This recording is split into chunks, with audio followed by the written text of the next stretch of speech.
Cette semaine, j'aimerais vous raconter une histoire assez incroyable. On est au mois de janvier 2014. Andy est un juif australien qui travaille dans le commerce international, plus précisément dans le domaine de l'import-export pour la zone Asie-Pacifique. Et voilà qu'un jour, Andy prévoit pour la première quinzaine de mars un déplacement professionnel pour ses clients dans plusieurs pays d'Asie du Sud-Est, à Hong Kong, en Malaisie, en Chine et au Vietnam. Et pour ses réservations de vol, Andy a toujours l'habitude de passer par un agent de voyage très efficace qui vit en Israël. Il envoie un email à son agent de voyage, il lui détaille les besoins de son voyage d'affaires, un voyage intense. Le 1er mars, il doit aller de Sydney à Hong Kong, le 3 mars de Hong Kong à Kuala Lumpur en Malaisie, le 8 mars de Kuala Lumpur à Pékin et un retour le 12 mars en Australie à Melbourne. Et tout ça après un crochet par le Vietnam qui reste encore à définir. Et quand Andy envoie l'email à l'agent de voyage, il précise une information très importante. Il lui dit « J'ai une conférence à Fangshan le samedi 8 mars à 15h au sud-ouest de Pékin. J'ai besoin d'un petit vol de nuit pour être à Pékin tôt le samedi matin et arriver à l'heure de la conférence. » L'agent de voyage reçoit le courriel, commence à travailler sur la demande et il lit 2 requêtes d'Andy qui lui posent problème. La première requête qui pose problème, c'est le vol Sydney-Hong Kong du 1er mars qui tombe un samedi. Il sait qu'Andy n'est pas du tout pratiquant, mais il veut pas le faire voyager. En tant que juif, le Shabbat c'est interdit par la halakha, la loi juive. Il arrive à contourner le problème en trouvant un vol samedi soir après Shabbat. Le deuxième problème est beaucoup plus contraignant. Le vol dans la nuit de vendredi à samedi entre Kuala Lumpur et Pékin. L'agent de voyage voit pas d'alternative, alors il décide d'avancer ce vol du samedi au vendredi tôt le matin. Comme ça, on transgresse pas le Shabbat. L'agent de voyage finalise sa proposition et il envoie à Andy le message suivant. Je sais que tu préfères les vols directs. Le prix total s'élève à $3 890. $3 050 pour les longs courriers et $840 pour les vols domestiques. Andy est très satisfait de la proposition à un détail près. Le vol de samedi que son agent a basculé au vendredi. Il répond le lendemain à son agent de voyage, il lui dit merci beaucoup, le prix est très bien, envoie la facture à ma société comme d'habitude, mais un petit changement. J'ai besoin du vol Kuala Lumpur-Pékin un jour plus tard, pas le vendredi matin. Mais je le veux dans la nuit de vendredi à samedi. J'ai besoin d'un jour supplémentaire en Malaisie.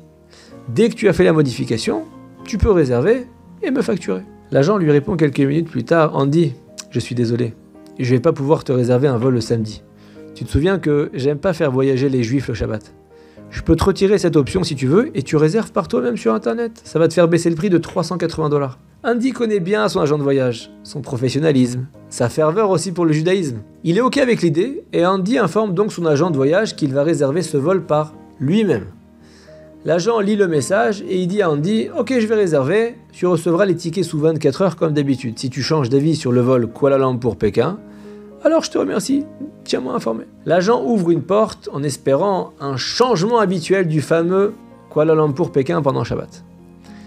Il veut pas sembler trop lourd, insister, mais il veut quand même laisser à Andy la possibilité de changer à tout moment et de passer par lui pour pas qu'il transgresse le Shabbat. Andy lit le courriel, la petite phrase de l'agent de voyage le fait un peu cogiter. Il n'est pas du tout pratiquant, mais il se sent juif. Et il ressent quelque chose qu'il n'a jamais ressenti auparavant, inexplicable. Il a l'impression que son agent de voyage veut lui faire passer un message profond, sans être lourd, comme une incitation à passer à l'action. Et de manière tout à fait inattendue, ça perturbe beaucoup Andy, et le soir même, il prend une grande inspiration. Il envoie depuis son téléphone un email à l'agent de voyage. Il lui dit « Regarde, j'ai changé d'avis, t'as raison. Je devrais être plus pratiquant. Je vais gérer mon voyage sans ce jour supplémentaire à Kuala Lumpur. Et comme j'ai une nuit supplémentaire en Chine, est-ce que tu as une recommandation pour un bon dîner vendredi soir à Pékin ?» Ah, là l'agent est content pour Andy. Il est touché. Il est touché qu'un juif non pratiquant fasse un vrai effort de ne pas voyager Shabbat. Alors il lui répond qu'il est heureux de lire cette belle décision et il l'invite à se rapprocher du Bet Chabad de Pékin pour passer Shabbat comme il faut. L'agent de voyage réserve donc le vol initialement prévu le vendredi matin, en place du samedi dans la nuit. Et voilà que 2 mois plus tard, samedi 8 mars 2014, l'agent de voyage se connecte à son email pour pouvoir travailler un peu et bien démarrer la semaine. Et il voit qu'il a reçu un message d'Andy. Il se remémore leurs échanges d'emails d'il y a 2 mois, parce qu'il a quand même beaucoup de clients. Il espère que tout se passe bien pour lui.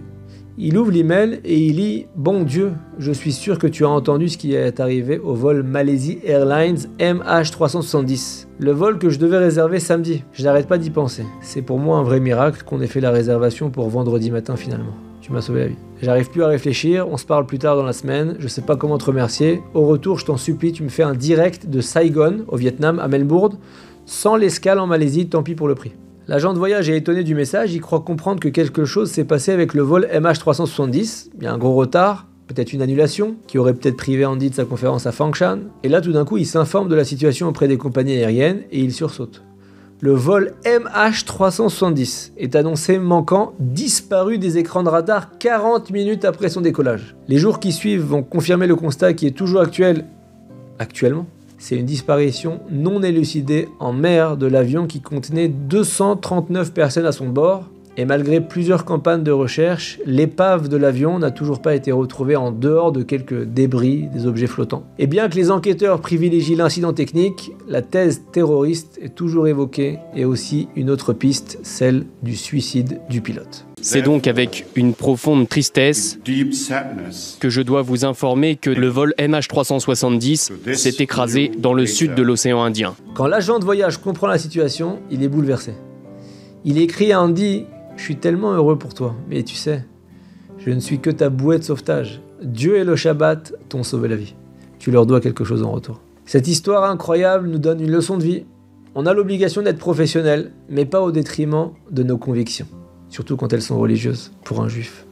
En faisant son possible pour écarter Andy de la faute de voyager Shabbat, l'agent de voyage lui a sauvé la vie. Andy aurait dû être le 240e passager.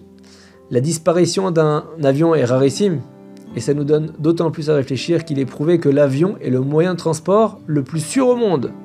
On pense à toutes les victimes du vol, bien entendu, on ne peut pas s'empêcher de penser à nouveau au piout, au chant Ki Eshmera Shabbat, Kel Ishmereni. Quand je respecte le Shabbat, Dieu me protège, et de vous-même, soyez fiers d'être juifs et fiers des mitzvot. Encouragez les gens autour d'eux à se rapprocher de leur patrimoine. Shabbat Shalom.